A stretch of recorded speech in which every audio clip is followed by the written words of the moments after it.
Good morning everyone. Online class में आप सभी का स्वागत है।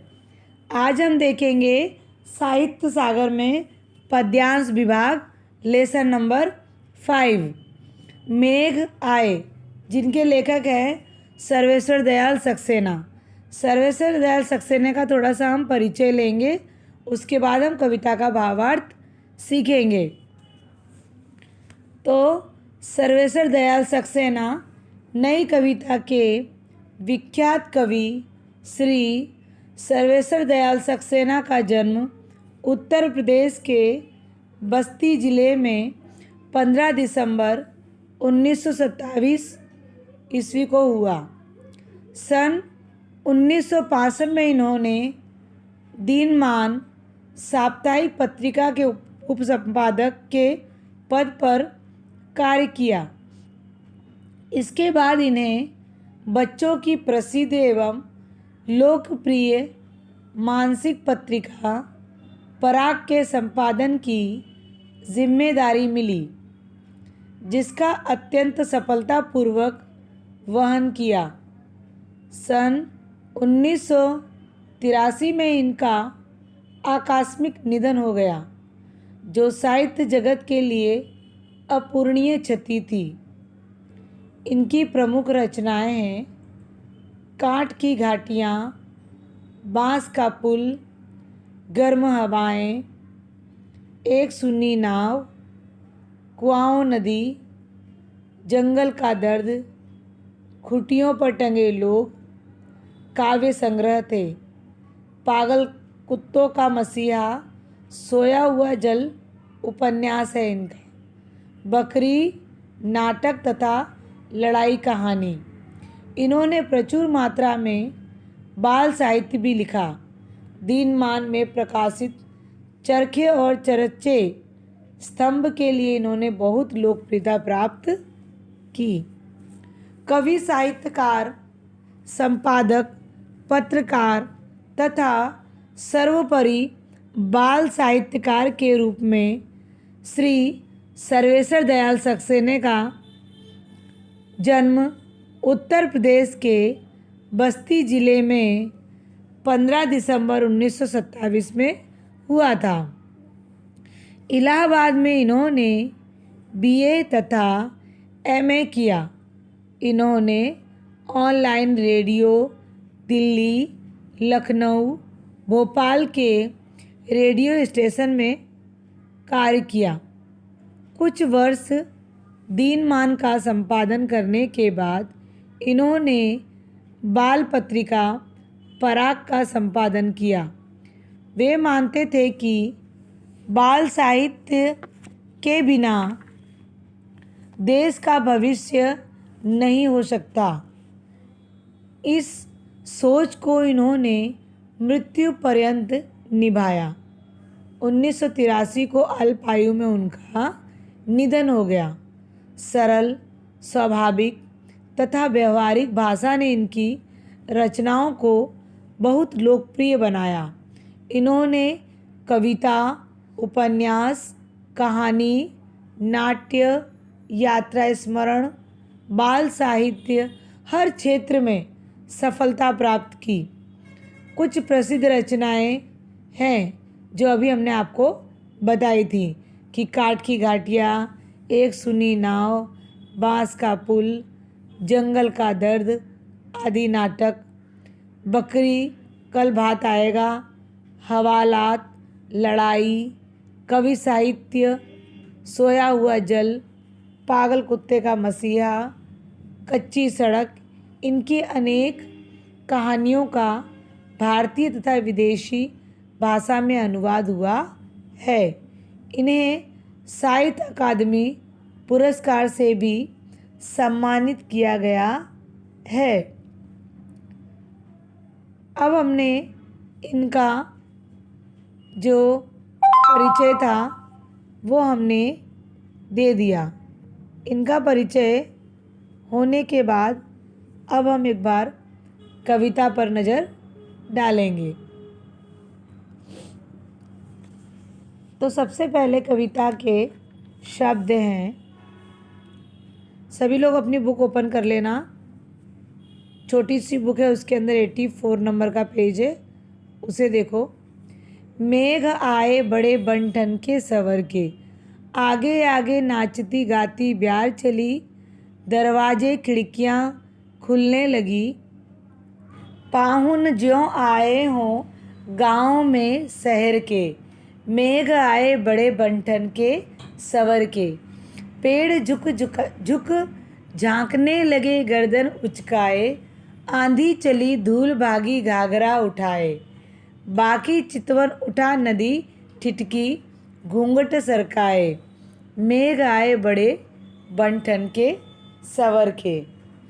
यहाँ पर मेघ के बारे में चर्चा की गई है कि मेघ किस प्रकार से हमारे द्वार पर आए हैं। तो कवि ने वर्षा ऋतु का मनोहर चित्रण इस कविता में किया है। इस कविता में भाव पक्ष की अपेक्षा कला पक्ष की प्रधानता है। कवि ने वर्षा ऋतु का शब्द चित्र प्रस्तुत किया है। मेघ को अतिथि अर्थात मेहमान अर्थात दामाद के रूप में माना है। अतिथि के आगमन पर हर्षोल्लास का वातावरण होता है। गांव के नर नारियों में अतिथि को देखने की उत्सुकता रहती है। वे उसका यथाशक्ति स्वागत करते हैं और अपने मन की बात करते हैं। मेघ, हवा, वृक्ष, धूल, नदी, लता एवं आकाश में चमकने वाली बिजली का मानवीय किया है। मानवीकरण का मतलब मानव के रूप में उनका स्वागत किया गया है, जिसमें वर्षा ऋतु का शब्द चित्रण उपस्थित है। पहले हम यहाँ देखेंगे मेघ आए बड़े बन ठन कर। मेघ को बुला रहे हैं, जैसे मेघ किसी अतिथि के रूप में अर्थात मेहमान के रूप में बड़े बन ठन कर बहुत ही तैयार होकर संवर कर अच्छी तरह से तैयार होकर आए हैं। क्योंकि मेघ कब आते हैं? साल में एक बार ही आते हैं। तो लोगों की आंखें अर्थात पेड़ पौधे, नर नारी सभी लोग मेघ आने की राह देखते हैं। क्योंकि किसान लोग मेघ की राह क्यों देखते हैं? मेघ आने की, वर्षा आने की राह क्यों देखते हैं? वो इसलिए देखते हैं कि जब वो खेतीबाड़ी में काम करते हैं तो उनके लिए मेघ आना बहुत ज़रूरी होता है। अगर वर्षा नहीं आएगी तो खेत खलियान भी नहीं रहेंगे, यहाँ तक कि हम भी परेशान होंगे। तो मेघ आए बड़े ठन के, यहाँ पर बरसात का वर्णन किया है और बरसात को मेघ को बहुत ही एक अतिथि के रूप में, भगवान के रूप में माना है कि अब मेघ आए बड़े बन ठन कर, बड़े सबर कर आए हैं। आगे आगे नाचती गाती ब्यार चली। आगे आगे मतलब क्या कि मेघ आ रहे हैं, लेकिन उनका स्वागत करने के लिए उनके आगे आगे कौन चल रही है? हवा चल रही है। ब्यार का मतलब क्या होता है? हवा चल रही है। दरवाजे खिड़कियां खुलने लगी गली गली। अब सब लोग क्या कर रहे हैं कि दरवाजे और खिड़कियां खोल खोल कर गली गली में देख रहे हैं। क्यों देख रहे हैं? कि अरे अरे मेहमान आए हुए हैं या हमारे देश में मेहमान का प्रवेश हो रहा है। तो सभी लोग अपने दरवाजे और खिड़कियां खोल खोल कर देखने लगते हैं। पाहुन ज्यों आए हों गांव में शहर में। बोले पाहुन का मतलब क्या होता है कि अतिथि ऐसा लग रहा है जैसे शहर से अतिथि हमारे गांव में पधार रहे हो, हमारे गांव में आए हैं। इस तरह से लोग पाहुन अर्थात अतिथि को, हवा को, मेघ को देखने के लिए लोग तैयार हो गए हैं। मेघ आए बड़े बन के सवर कर। मेघ बहुत ही अच्छी तरह से तैयार होकर साल में एक बार हमारे यहाँ आए हैं। तो लोग खिड़कियाँ दरवाजे खोल खोल कर देख रहे हैं। पेड़ झुक झांकने लगे गर्दन उचकाए। अब पेड़ क्या कर रहे? झुक झांकने लगे का मतलब झुक झुक कर देखने लगे। अपनी गर्दन को उचकाया। अरे कौन आ रहा है? क्या बोल रहे हैं? पेड़ बोल रहे हैं अरे कौन आ रहा है हमारे देश में, हमारे पास कौन आ रहा है? तो सभी यहाँ तक कि पेड़ पौधे भी अपनी गर्दन को उचकाने लगे। उचकाने मतलब ऊंचा करने लगे और देखने लगे अरे कौन आया है। और जैसे ही देखा कि मेघ आ रहे हैं वैसे ही अपनी गर्दन को झुकाने लगे। झुकाने मतलब उनका स्वागत करने लगे, झुक कर कि आओ आओ तुम्हारा स्वागत है। आंधी चली धूल भागी घाघरा उठाए। अब तो क्या आगे आगे आंधी चलने लगी ज़ोर ज़ोर से, और ऐसा लग रहा है मानो कि घाघरा उठाने का मतलब क्या है? ऐसा लग रहा है कि छोटी सी कोई बालिका अपना चढ़िया उठाकर, अपना घाघरा उठाकर दौड़ रही है। इस तरह से धूल भाग रही है और धूल भी खुशी के मारे दौड़ रही है। तो धूल को किसके साथ संबोधित किया है? एक बाला के रूप में, कि एक छोटी सी बालिका है, वह अपना घाघरा उठाए दौड़ रही है। बाकी चितवन उठा नदी टिटकी घूंघट सरकाए। बाकी चितवन का अर्थ होता है दृष्टि, कि सभी लोग अपनी अपनी दृष्टि को उठाकर देखने लगे। और उठा नदी टिटकी मतलब नदी भी थोड़ी सी शर्मा गई। घूंघट सरकाए, उसने घूंघट सरकाने का मतलब क्या होता है कि जो नदी के अंदर जो ओट आती है, जो नदी में बहुत ज़्यादा ज़ोर से जब ओट आती है तो क्या होता है, पानी एक दूसरे के साथ टकराता है ना। तो क्या बोलते हैं उसका, वो भी अपने घूंघट को सरका कर किसको देखने लगी? बारिश को, अर्थात मेघ को देखने लगी। नदी भी मन में हृदय में उल्लासित होकर थोड़ी सी लज्जित सी हो उठी। लज्जित से मतलब घूंघट सरकाए, ठिठकी मतलब क्या होता है? लज्जित होना। लज्जित होकर वो इतनी शर्मा गई कि अपने घूंघट को फिर से आड़ में कर लेती है। बाकी चितवन मतलब होता है दृष्टि। बाकी लोगों ने भी दृष्टि को उठाकर देखा तो नदी ने भी देखा, तो नदी देखते ही ठिठक गई मतलब लज्जित हो गई।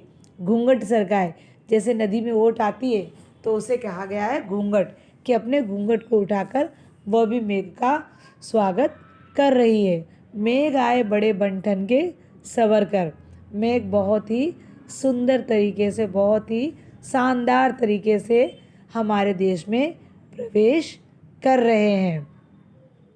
अब हम एक बार फिर से भावार्थ देख लेते हैं इसी पद्यांश का।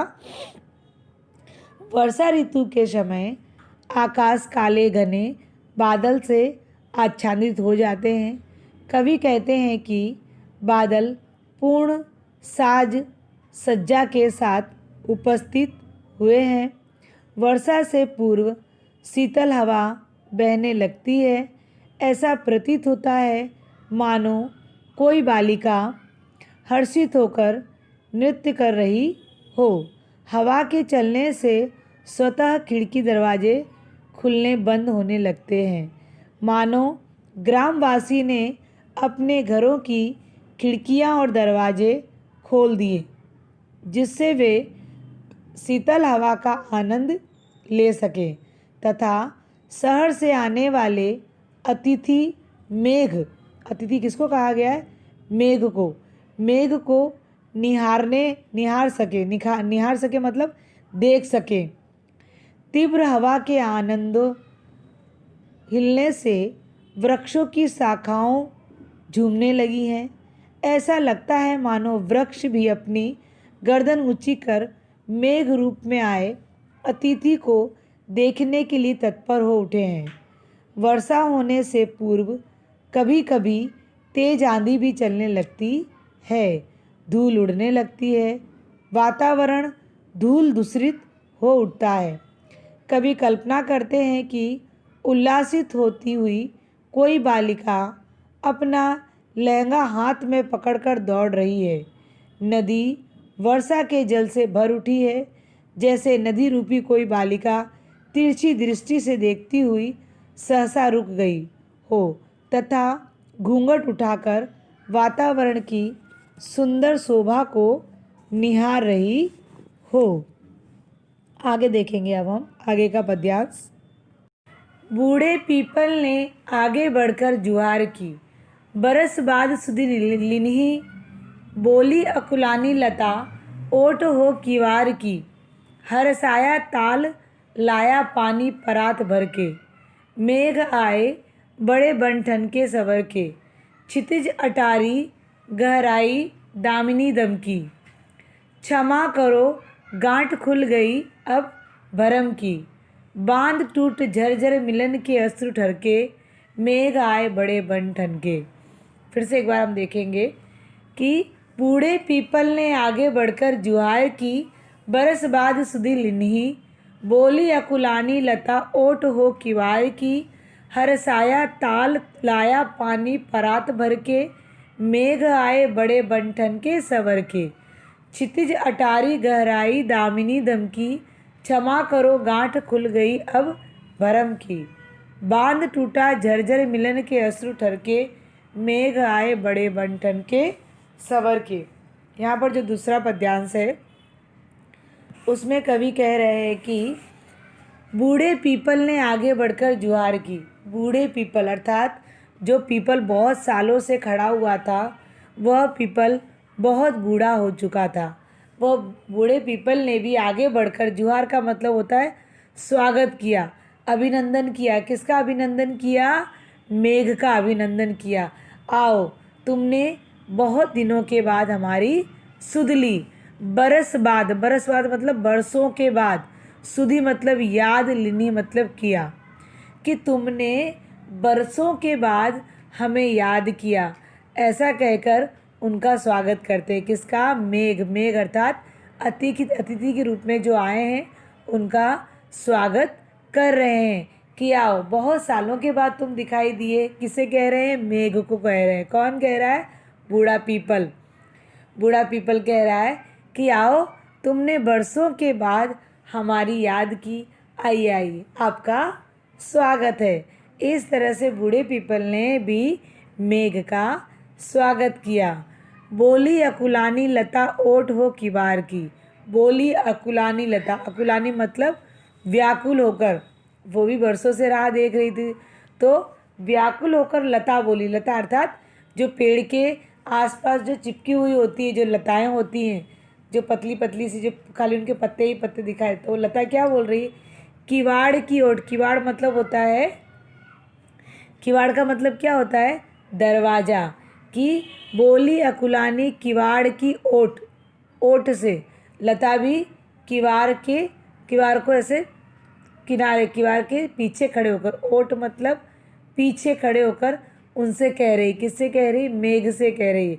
और अकुलानी अर्थात व्याकुल होकर बोलती है कि सही बात है, तुमने बहुत दिनों के बाद हमारी याद ली या हमें याद किया।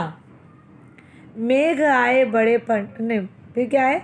हरसाया ताल लाया पानी परात भर के। परात भरकर मतलब बहुत सारा पानी भर भर के। कौन? हरसाया ताल। ताल जो था बहुत दिनों से, जो तालाब था वो भी सूखा पड़ा हुआ था, तो वो भी हरसाया। हरसाया मतलब आनंदित हो गया, खुश हो गया। बहुत दिनों के बाद उसका जो तालाब था, सूखा पड़ा हुआ था, वह तालाब भी हरा भरा हो गया, अर्थात पानी से भर गया। परात मतलब थाली से भर भर के, थाली जितना पानी भर भर के उस तालाब में आ गया। तो तालाब में जब पानी भर गया था, तालाब भी क्या हो गया? खुश हो गया, हर्षित हो गया, आनंदित हो गया। मेघ आए बड़े बंठन के सवर कर। मेघ बहुत ही सुंदर तैयार होकर शहर से गांव में आए हैं, जिससे गांव के लोग सभी उन्हें देखने के लिए उतावले हो रहे हैं। क्षितिज अटारी गहराई दामिनी दमकी। क्षितिज अटारी, और उसी प्रकार से दामिनी मतलब बिजली, दमकी, बिजली भी क्या कर रही है? बादल में चमक चमक कर उसका स्वागत कर रही है। क्षितिज मतलब क्या होता है? कि जहाँ पर सागर, जहाँ पर बहुत दूर आप देखो, जहाँ क्षितिज दोनों मिलते हैं, आकाश और पृथ्वी दोनों मिलते हुए दिखाई दें, तो क्या लगता है हमें? क्षितिज उसे कहेंगे।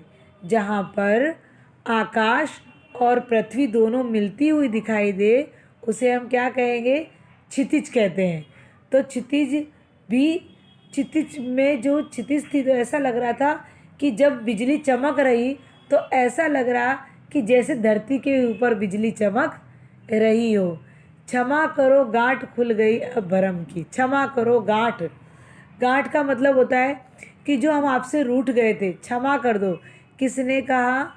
मैं, जितने भी लोग उससे शिकायत कर रहे थे, जैसे बूढ़ा पीपल शिकायत कर रहा था और लोग जो ग्रामवासी लोग थे वे शिकायत कर रहे थे, पेड़ शिकायत कर रहे थे, बूढ़ा पीपल शिकायत कर रहा था, तालाब शिकायत कर रहा था, लताएं शिकायत कर रही थी। इतने सारे लोग जो शिकायत कर रहे थे वे क्या कहने लगे कि हमें क्षमा कर दो, हम तो सोच रहे थे कि तुम हमें भूल गए हो। मेघ को कह रहे हैं यहाँ पर कैसा सब ऐसा लग रहा है जैसे सब मानव को बोल रहे हो, एक व्यक्ति से बात कर रहा हो, उस प्रकार की यहाँ पर एक प्रकृति को मानव के साथ जोड़ा गया है।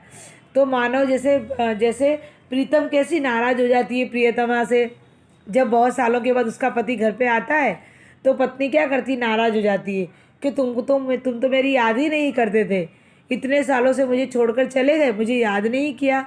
उसी प्रकार से यहाँ पर प्रकृति के बारे में कहा गया है कि प्रकृति भी क्या कर रही है कि वह उनकी सुध में कह रही कि तुम क्षमा करो, मुझे तो ऐसा लग रहा था कि तुम मुझे भूल गए हो, तुम मुझे याद नहीं करते, लेकिन मुझे अब पता चला कि तुम भी मुझे याद करते हो, तुम आ गए समय पर, इसीलिए मुझे क्षमा कर दो। बांध टूटा जर्जर मिलन के अश्रु ढके। जैसे ही उनका जो सब्र का बांध टूट गया, जो अभी तक सब्रता थी उनके मन में कि अब नहीं आए, अभी नहीं आए, अभी नहीं आए, मेघ अभी तक नहीं आए, तो उनके अंदर जो सब्र था, अब उनके आने से ही वो सब्र का बांध उनका टूट गया।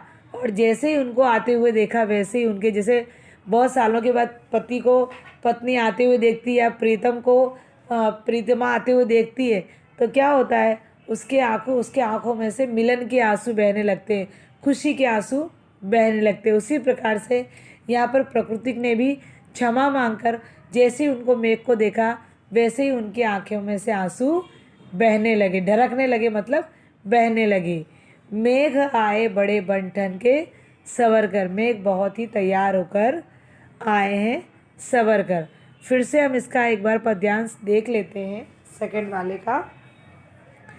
आकाश में बादलों की घटाएं गिरने से पीपल रूपी वृद्ध वृक्ष ने मेघों का हर्षोल्लास से स्वागत किया। अन्य वृक्षों की तुलना में पीपल वृक्ष के पत्ते हवा चलने पर अधिक तेज आवाज़ करते हैं।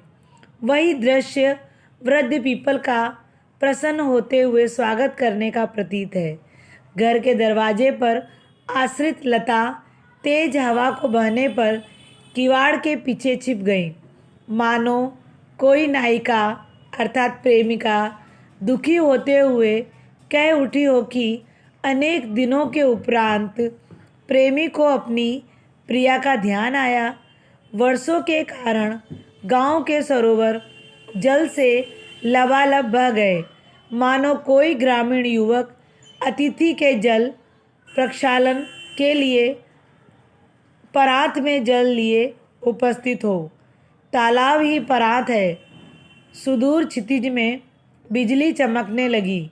यहाँ कवि की कल्पना है कि क्षितिज रूपी अटारी, घर की ऊपरी मंजिल का छोटा कमरा मेजाचिच हो गया।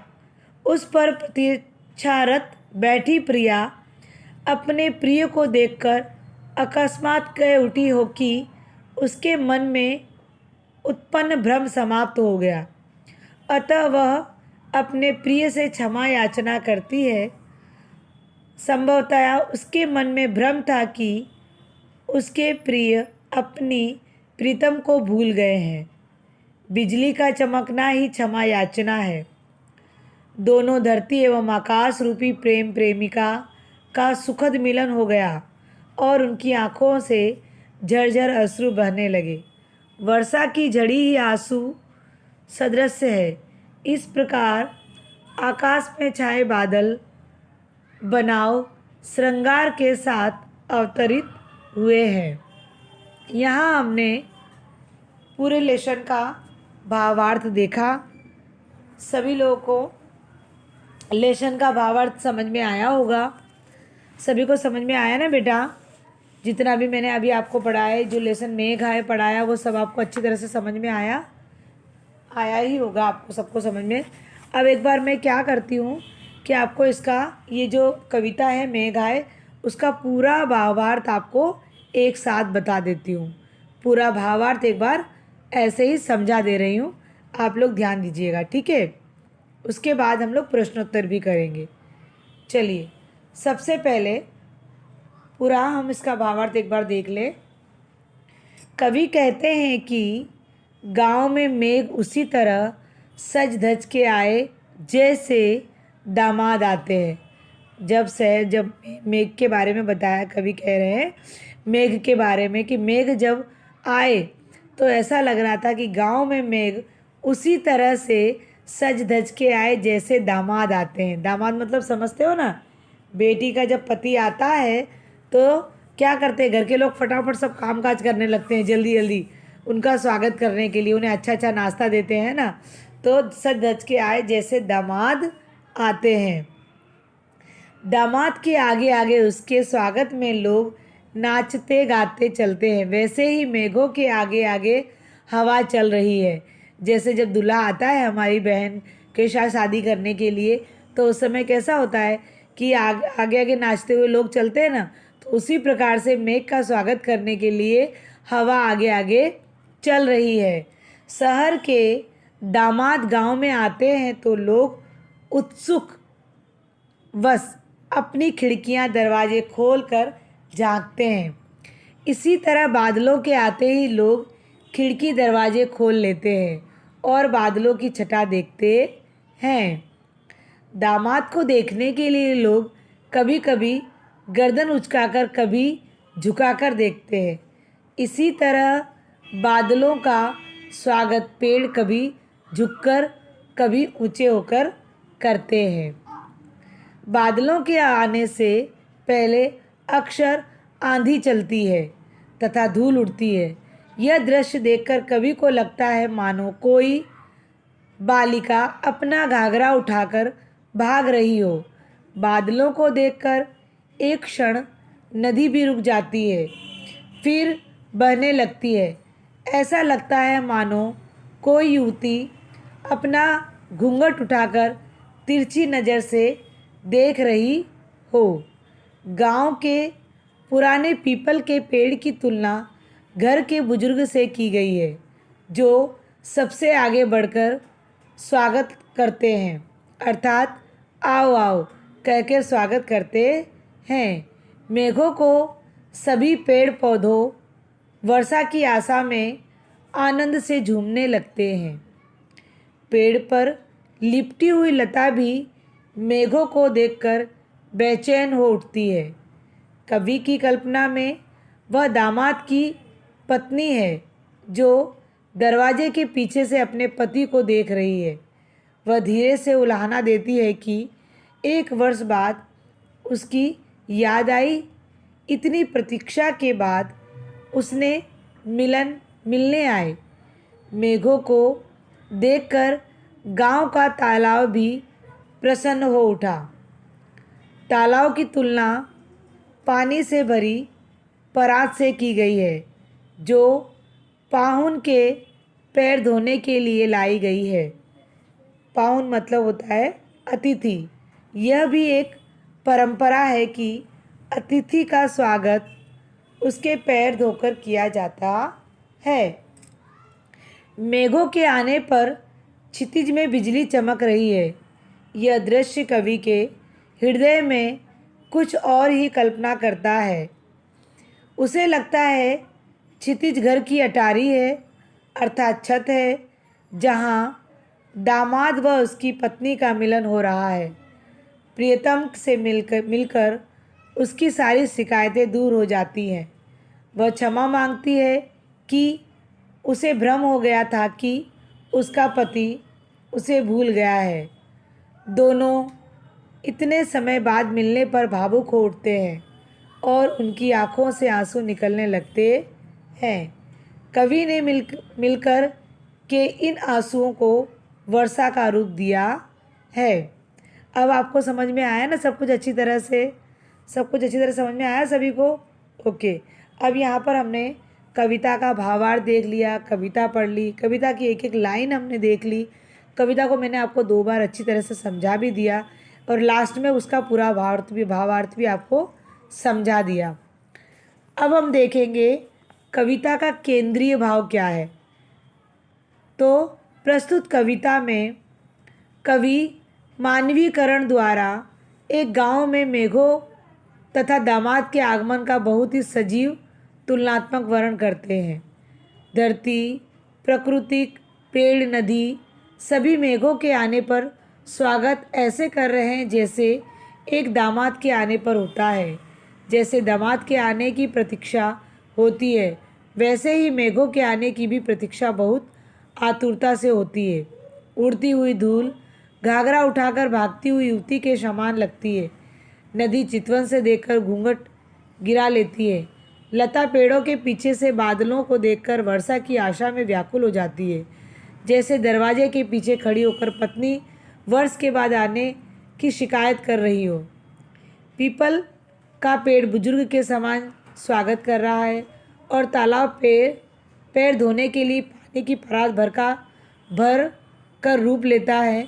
अंत में क्षितिज रूपी अटारी पर जब दोनों का मिलन होता है तो इतने दिनों की रुकी हुई भावनाओं का बांध टूट जाता है और वर्षा के रूप में आंसुओं की धारा बहने लगती है।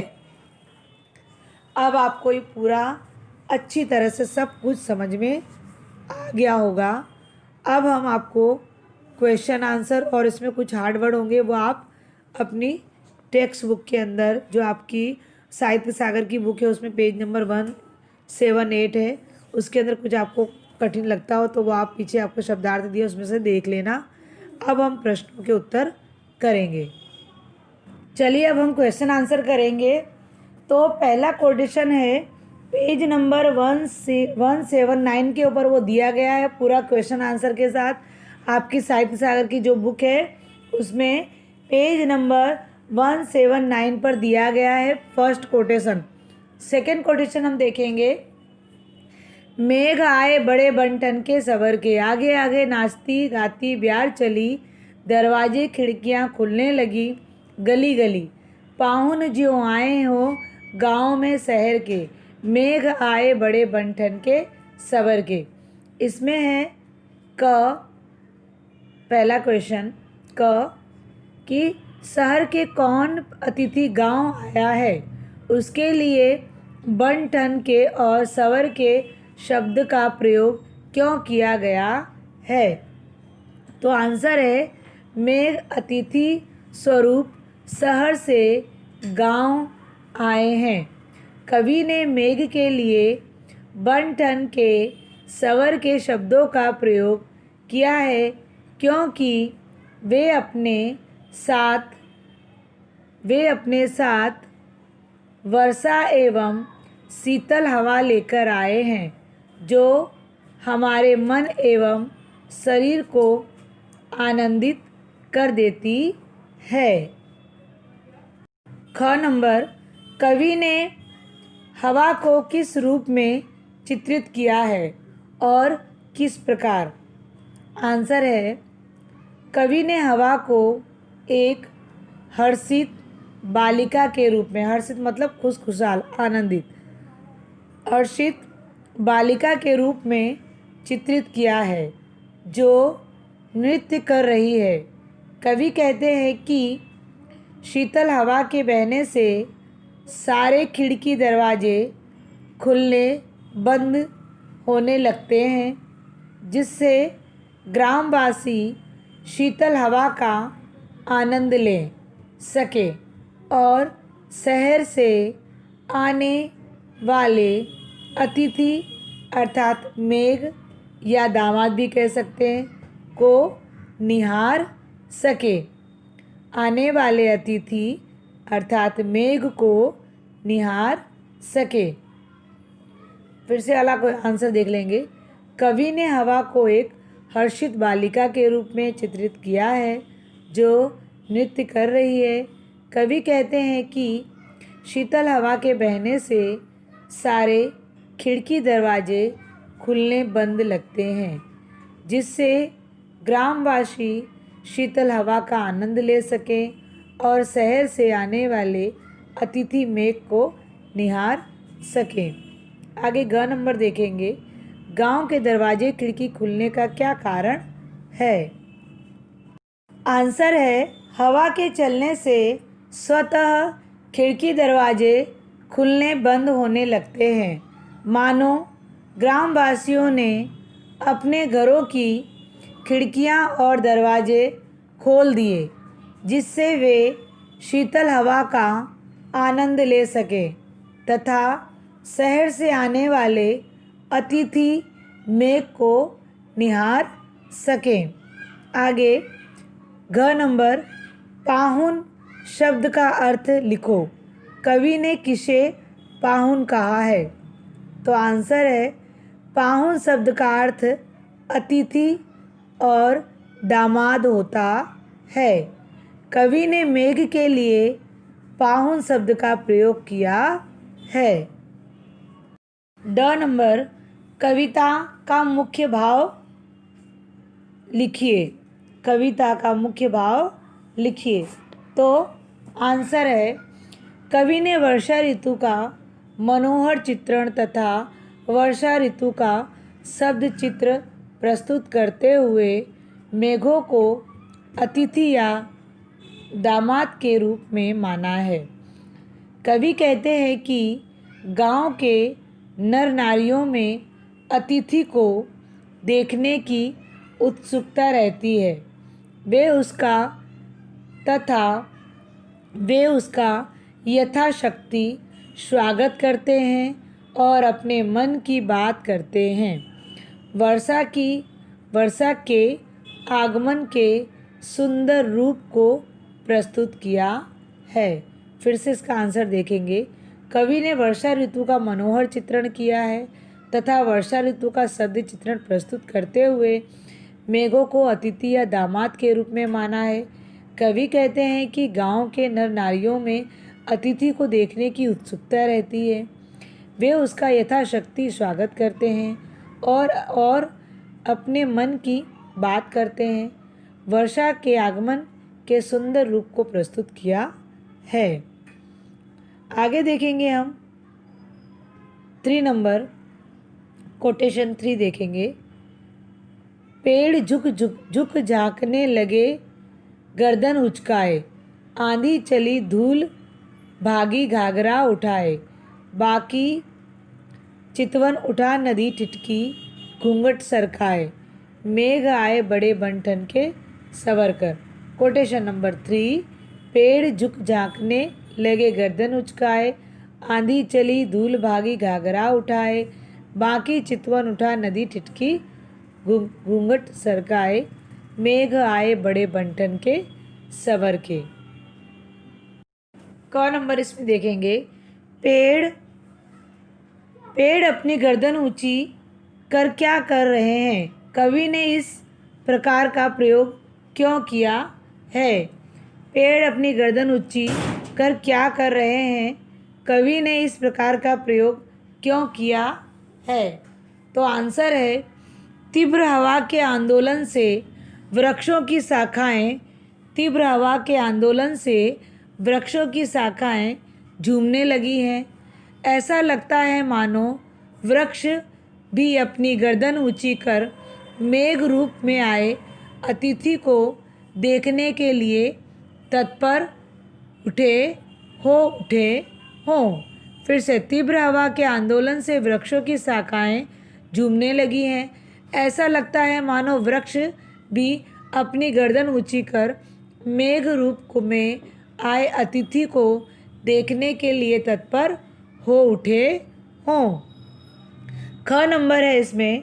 आंधी चली धूल भागी घाघरा उठाए, पंक्ति का भाव स्पष्ट कीजिए। तो आंसर है वर्षा होने से पूर्व कभी कभी तेज आंधी भी चलने लगती है। वातावरण धूल दूषित हो उठता है।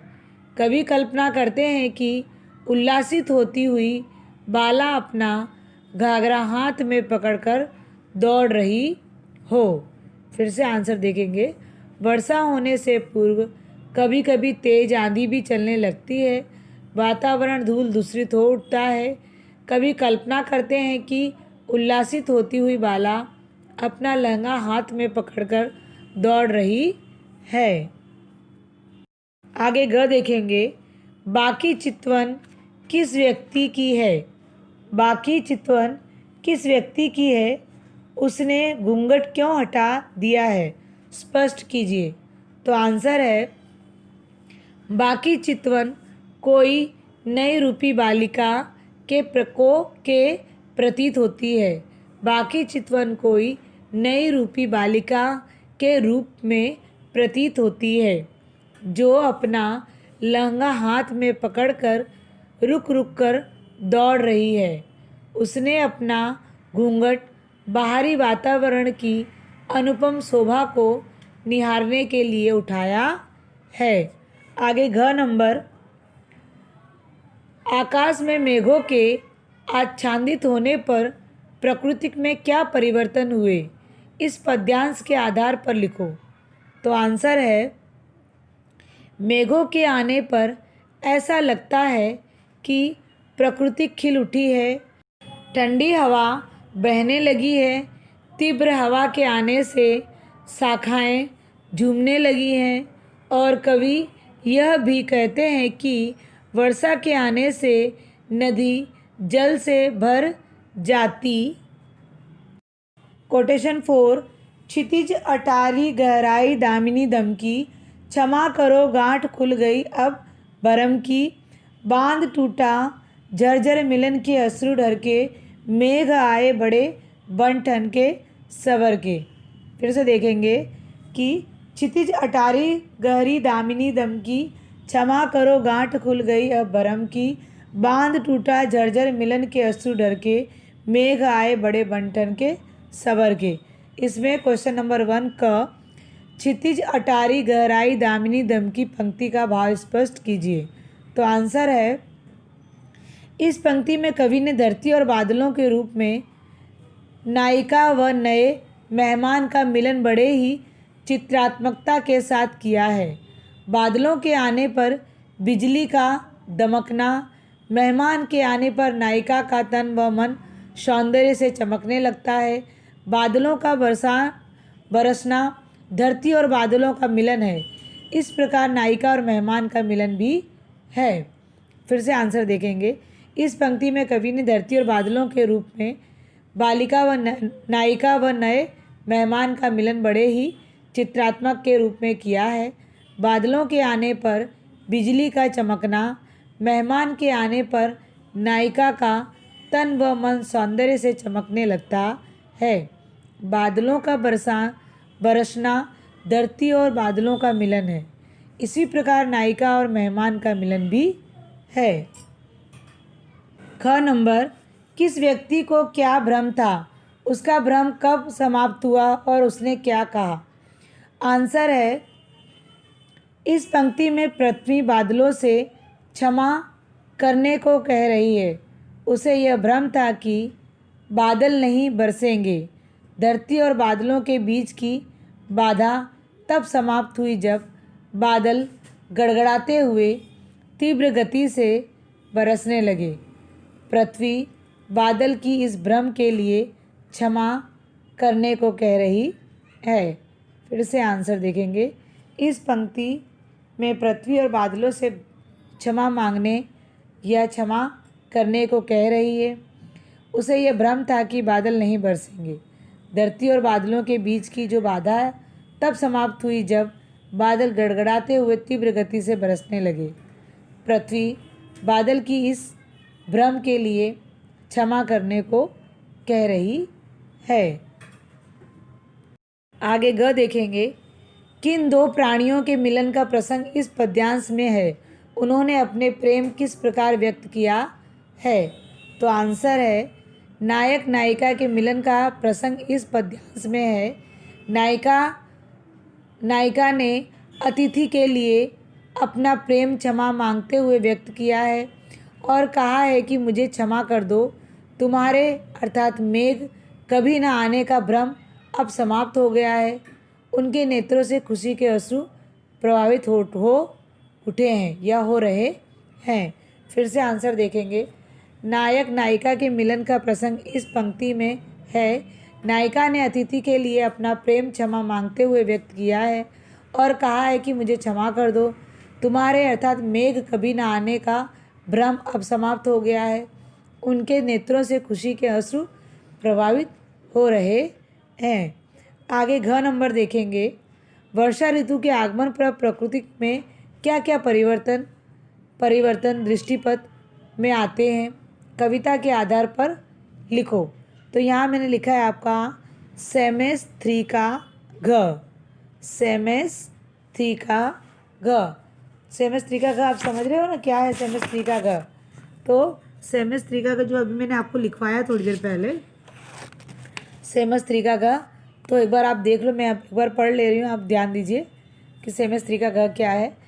कि मेघों के आने पर ऐसा लगता है कि प्रकृति खिल उठी है, ठंडी हवा बहने लगी है, तीव्र हवा के आने से शाखाएं झूमने लगी हैं। और कवि यह भी कहते हैं कि वर्षा के आने से नदी जल से भर जाती है, मानो बालिका रूपी नदी घूंघट उठाकर वातावरण की शोभा को निहार रही है। यह वाला आएगा सेमेस 3 के घ में। ठीक है, आगे क्वेश्चन देखेंगे ड नंबर का। वर्षा ऋतु के आगमन पर भीषण गर्मी से तृप्त धरती को और प्राणियों को किस प्रकार राहत मिलती है, अपने विचार लिखो। फिर से देखेंगे क्वेश्चन।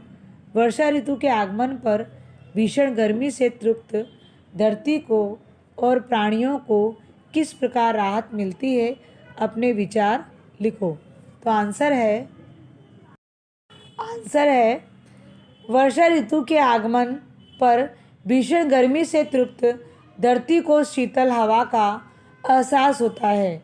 नदी अपने प्रवाह को रोककर ठिठक सी जाती है। बूढ़ा पीपल झुककर बादलों को प्रणाम करता है। दरवाजे खिड़की खुल जाती हैं, चारों ओर हरियाली छा जाती है।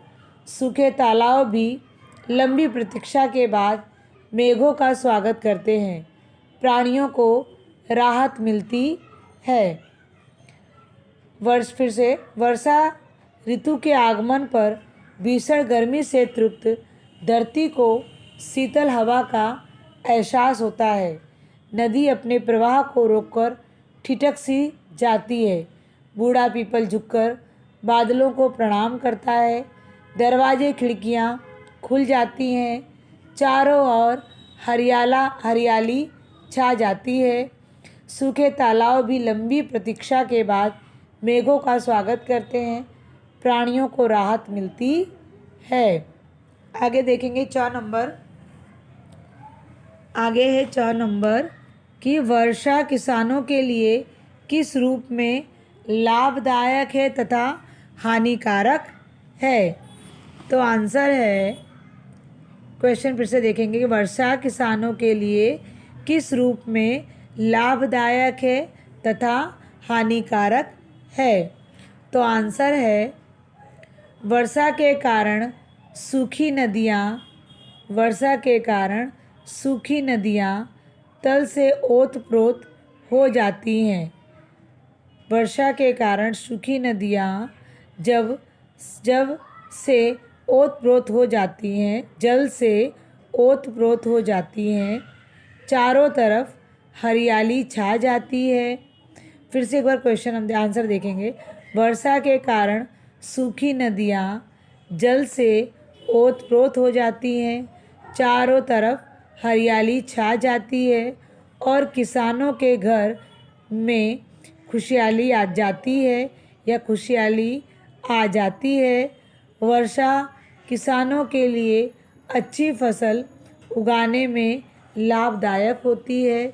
वर्षा के आने से भीषण गर्मी का अंत होता है तथा प्रकृति खिल उठती है।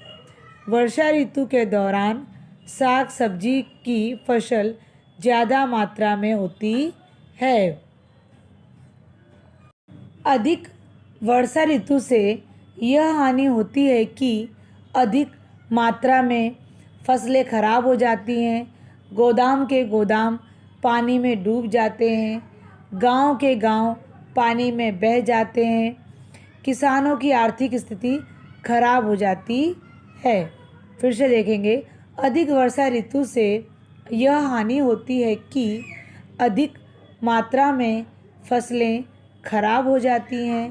गोदाम गोदाम का मतलब जिसके अंदर बहुत सारा जैसे बटाका है, डूंगरी है, जब भर के रखते हैं तो बहुत बड़े बड़े गोदाम होते हैं, उसे कहते हैं, उस जिसके अंदर बटाके डूंगरी भरते हैं तो वो कहते हैं गोदाम के गोदाम पानी में डूब जाते हैं। गांव के गांव पानी में बह जाते हैं। किसानों की आर्थिक स्थिति खराब हो जाती है।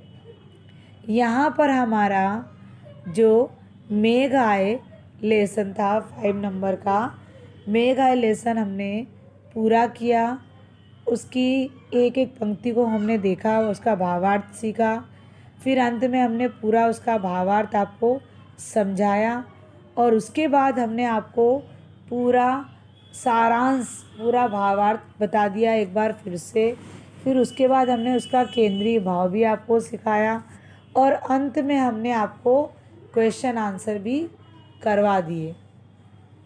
तो अभी यहाँ पर आपका ये लेसन पूरा समाप्त हुआ, ये लेसन आपका पूरा हो गया है।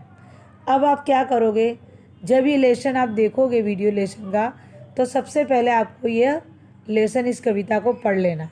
2-3 बार इस कविता को पढ़ना, क्योंकि दोहे के रूप में दिया है तो थोड़ा सा आपको परेशानी होगी। वैसे तो परेशानी कुछ नहीं होने वाली, मैंने आपको सब अच्छी तरह समझाया है। तो पहले आप इस कविता को पहले पूरी पढ़ लेना। कविता को पढ़ने के बाद मेरा वीडियो देखना। कविता को पढ़ लोगे, उसके बाद कवि का परिचय देख लेना और वीडियो को देख लेना। उसके बाद आप मेरा वीडियो देखना, तो आपको अच्छी तरह से सबको समझ में आ जाएगा। जितने भी मैं आपको क्वेश्चन आंसर करवा रही हूँ, आपकी नोटबुक में सब कुछ कंप्लीट करना, सब कुछ लिख लेना। कुछ भी आपका बाकी नहीं रहना चाहिए। अगर एक बार बाकी रहेगा तो क्या होगा कि धीमे धीमे ये लेसन बढ़ते जाएंगे और आपका बाकी रहता जाएगा। इसलिए आपको क्या करना है, आपको साथ साथ में जो जो वीडियो आते जाते हैं आपको साथ साथ में लिखना भी और साथ साथ में याद भी करना है। लर्न भी करते जाना, जिससे आपको किसी प्रकार की परेशानी ना हो। समझ में आया ना बेटा? सभी लोगों को लिखना भी है और याद भी करते जाना है साथ साथ में। कभी आपको पीडीएफ में प्रॉब्लम होती है तो मेरा वीडियो देखना, वीडियो में मैंने क्वेश्चन आंसर भी आपको अच्छी तरह से सिखाए हैं। बराबर? कोई वर्ड समझ में नहीं आता तो आप वीडियो देख लेना, वीडियो में सब कुछ समझ में आ जाएगा आपको। ठीक है, चलिए इसी के साथ मैं अपनी वाणी को विराम देती हूँ। अस्तु, धन्यवाद।